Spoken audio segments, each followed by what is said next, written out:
আসসালামু আলাইকুম ওয়া রাহমাতুল্লাহি ওয়া বারাকাতুহু। সবাই কেমন আছেন? তো আজকে আবারও আরেকটা আহ কবিতা বা গল্প যেকোনো জিনিস হোক না, মানুষকে যখন আকৃষ্ট করা যায়, তখন মানুষের ভালো লাগে, তখন মানুষই কিন্তু এগুলা দেখে এবং মানুষই শুনে। আমাদের সমাজে চারপাশে মানুষ আছে, টাকাওয়ালা আছে, পয়সাওয়ালা আছে, ধনী আছে, গরিব আছে এবং মধ্যবিত্ত আছে। বিশেষ করে সমাজে কিন্তু চারপাশের মানুষগুলা না কেমন জানি একটা হয়ে যাচ্ছে, কেমন জানি হয়ে আসে। এবং আপনি যে আত্মীয়তার বন্ধনের কথা বলেন, যে আত্মীয়তার আশা করেন, যে পরিবারের আশা করেন বা যে বা কারো আশা করেন, কখনোই আপনার এই আশা পূরণ হবে না। মনে রাখবেন, দুনিয়াতে আপনার হাতে যতক্ষণ টাকা আছে, money is the power. So সবাই আছে আপনার পাশে। আর যখন আপনার পাশে টাকা থাকবে না এবং আপনার কাছে মানি থাকবে না, তখন কিন্তু কেউ আপনার পাশে থাকবে না। দুনিয়াতে যত কথাই বলেন, বাবা বলেন, ভাই বোন বলেন এবং আত্মীয় স্বজন বলেন, যখন আপনি বিপদে পড়বেন, যখন আপনি বিপদের মুখী হয়ে যাবেন, তখন আপনার পাশে কাউকে পাবেন না। বিশেষ করে আমি প্রবাসীদের একটা কথা বলবো, প্রবাসীরা যদি আমার ভিডিওটা শোনেন এবং প্রবাসীরা যদি আমার ভিডিওটা মন দিয়ে শোনেন, আশা করি আপনাদের কাজে আসবে। বিশেষ করে আমি প্রবাসীদেরকে বলবো, আমাদের মতো হাজার হাজার প্রবাসী আছে, শুধুমাত্র টাকা ইনকাম করে যাইতেছে, টাকা ইনকাম করে যাইতেছে, শুধু মাথার মধ্যে একটা জিনিস বুঝতেছে, আমি তো আমার ফ্যামিলিকে সাপোর্ট করতেছি, ফ্যামিলিকে দিতেছি, ফ্যামিলি হয়তো আমাকে একদিন দিবে। এই স্বপ্ন নিয়ে হাজার হাজার প্রবাসী আছে।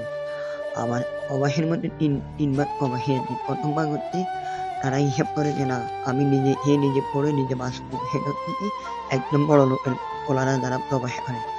আর তৃতীয় শ্রেণীর যারা আছে, যারা মধ্যবিত্ত, তারা হিসাব করে না, আমি কিছু করে এবং মা বাবাকে কিছু দিয়ে নিজে প্রতিষ্ঠিত হয়ে, মানে মা বাবাকে প্রতিষ্ঠিত করবে। হ্যাঁ, এটাও ঠিক আছে। একদম নিচের লেভেলের যারা আছে গরিব, তারা তো কিছুই করতে পারে না। তারা কিছু কি করবে, কিভাবে করবে? তারা তো করতে ফ্যামিলির গাড়ি টানতে টানতে, ফ্যামিলির বোঝা টানতে টানতে তাদের একটা সময় তারা ক্লান্ত হয়ে যায়। একটা সময় তারা ক্লান্ত হয়ে যায়, তারা কিছুই করতে পারে না। একটা সময় যখন তারা ক্লান্ত হয়ে যায়, তারা অনেক কিছু দিয়ে, যখন তারা ৩-৪ বছর, ৫ বছর, ৬ বছর পরে যখন তারা দেশে যাবে, তখন দেখা যাচ্ছে অতীত হিসাব করলে তার কাছে কোনো কিছুই নেই। অতীত হিসাব করলে তার কাছে ৳১ আনা পয়সাও তার কাছে নাই। অতএব হচ্ছে কি, সে তো একদম গরিব লেভেলের প্রবাসী। তো মনে রাখবেন, গরিব লেভেলের প্রবাসী যে ছেলেগুলা, তারা কখনোই বিদেশে এসে কিছুই করতে পারে না। কিভাবে করবে? দেখা যাচ্ছে তার পিছনে তার ২ টা বোন আছে, ভাবি কি তাদেরকে বিয়ে দিতে হবে। তার নিচে ২ টা ভাই আছে, তাদেরকে লাইন করতে হবে, তাদেরকে পড়াশোনার খরচ দিতে হবে। তারপরে মা অসুস্থ, বাবা অসুস্থ, বাবাকে নিতে হয়, মাকে নিতে হয়, সংসার চালাইতে হয়, বোনদেরকে বিয়ে দিতে হয়, ভাই ব্রাদার যারা আছে তাদেরকে লাইন করতে হবে, তাদেরকে একটা কিছু দিতে হবে। এইভাবে করে তার জীবনটা এলোমেলো হয়ে গেছে। আর জানেন না, যখন সবাই লাইন হয়ে গেছে, মোটামুটি ভাই ব্রাদার সবাইকে লাইন করে দিয়েছে, এবার তার, তখন সে চিন্তা করছে যে সে একটু ভালোভাবে থাকবে, একটু ভালোভাবে চলবে, কিন্তু তার এই সময়টুকু আর সে পাইল না। এই সময়টুকু সে জীবনেও পাইল না। কিভাবে পাইবে ভাই? যাদেরকে মানুষ আছে তারাই কিন্তু তার পেটে লাথি দিছে। একটা সময় তাদের থেকে শুনতে হবে যে আপনি কি দিছেন আমাদেরকে? তুই কি দিছেন? তুই আমাদেরকে কি খাওয়াইছেন?